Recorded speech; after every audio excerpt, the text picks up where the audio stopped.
सबको राधे राधे। जय श्री कृष्णा। बांके बिहारी लाल की जय। माघ शुक्ला जया एकादशी की व्रत कथा आप सभी भक्तों जरूर सुने। धर्मराज बोले, हे कृष्ण भगवान, अब आप माघ शुक्ला एकादशी व्रत की कथा का वर्णन करो। भगवान बोले, हे धर्मराज, जो माघ शुद्धि एकादशी का व्रत करता है वह सब पापों से छूटकर संसार के सब सुखों को भोगता हुआ अंत में मुक्ति को प्राप्त होता है। इसका व्रत करने वालों को भूत प्रेत योनि कभी भी नहीं मिलती। इसके करने से सदा शत्रुओं पर विजय प्राप्त होती है, इसलिए इसका नाम जया एकादशी है। हे धर्मराज, अब मैं जया एकादशी की कथा सुनाता हूँ, ध्यान से सुनो। एक समय इंद्रलोक में देव सभा जुड़ी हुई थी। सुंदर अप्सराएं नाच गा रही थीं।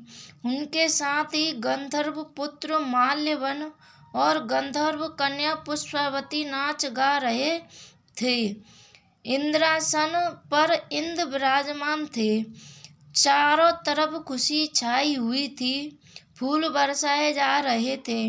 इतने में ही गंधर्व पुत्र माल्यवान और गंधर्व कन्या पुष्पावती एक दूसरे की सुंदरता से मोहित होकर प्रेम से आसक्त हो गए और उनका ताल स्वर बिगड़ गया। वे ताल स्वर से रहित होने पर भी नाचते गाते रहे। यह देखकर इंद्र को बहुत क्रोध आया और बोले, तुमने शास्त्र के विपरीत आचरण किया है कि बिना विवाह किए एक दूसरे पर आसक्त हो गए हो। विवाह ना होने तक पुरुष को चाहिए कि पराई स्त्री को माता व बहन के समान जाने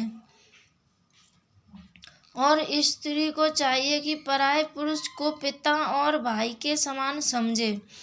तुम दोनों के आसक्त होकर ताल स्वर भंग कर दिए, इसलिए मैं तुम्हें श्राप देता हूँ कि जिसके प्रभाव से तुम दोनों पृथ्वी पर जाकर पिशाच योनि धारण करोगे। इंद्र द्वारा शाप देने के कारण वे दोनों पागलों की तरह हिमालय में विचरण करने लगे।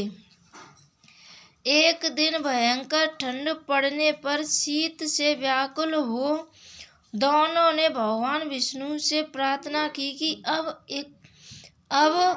कदापि बुरे कर्म नहीं करेंगे। पराई स्त्री को माँ व बहन तथा पराये पुरुष को पिता व भाई के समान समझें।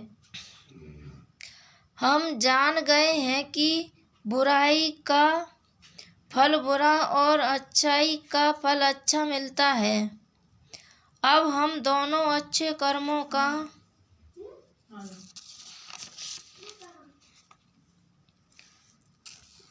आचरण करते हुए अपना जीवन बिताएंगे।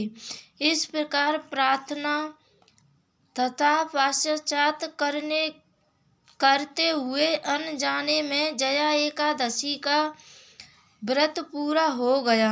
इस व्रत के प्रभाव से मरने पर विमान द्वारा इंद्रलोक को पहुँचे।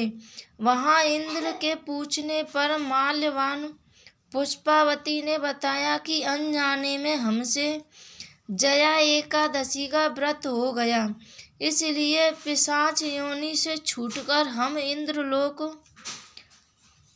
में आ गए हैं। इंद्र बोले, सही तौर पर तुम दोनों अब बुरे कर्म छोड़कर धर्मात्मा बन गए हो, इसलिए इंद्रलोक में देव योनि में रहकर सुख प्राप्त कर सकते हो। इंद्र ने सारा प्रबंध करके माल्यवान और पुष्पावती का विवाह धूमधाम से करा दिया। धर्मराज युधिष्ठिर बोले, हे योगी राज, अब कृपा करके फागुन कृष्णा एकादशी का कथा का वर्णन कीजिए। फलार, इस दिन धूप दीप नैवेद्य आदि से विष्णु जी की पूजा की जाती है। इस दिन गुदगिरी आटे का सागर लेना चाहिए। बोल विष्णु भगवान की जय।